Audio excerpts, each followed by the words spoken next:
1607, the Virginia Company of London, on a charter from King James, sent 3 ships, the Godspeed, the Susan Constant, and the Discovery, on a voyage to make money in the New World.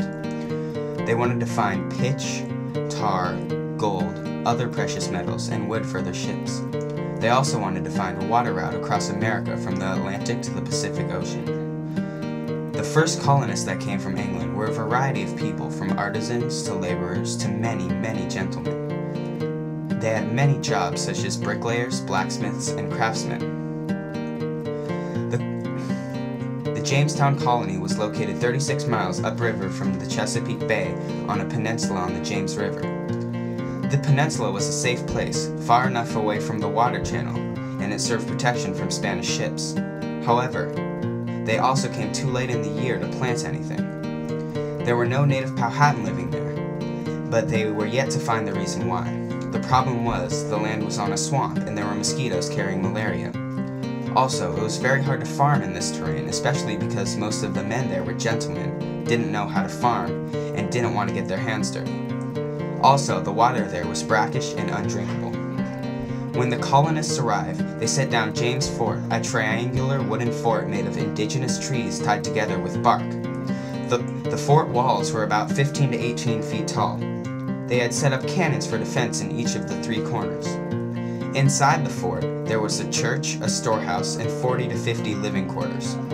The colonists went to work early every morning. They busily made soap ash, potash, obtained pitch from pine trees, and others made products out of wood. Some worked on small farms. The colonists didn't play much, but when they did, they played dice, they gambled, or they played other games. The English thought that the Indians would welcome them and would immediately fall under the spell of Christianity, but the Indians had mixed feelings about the English and were not about to convert.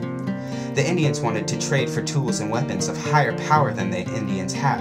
However, the English just came and took the native land, and the Indians were not happy, so they started to retaliate. On this peninsula, there was scarcely any big game, and they had come too late in the year to plant crops, so the colonists ate what they could.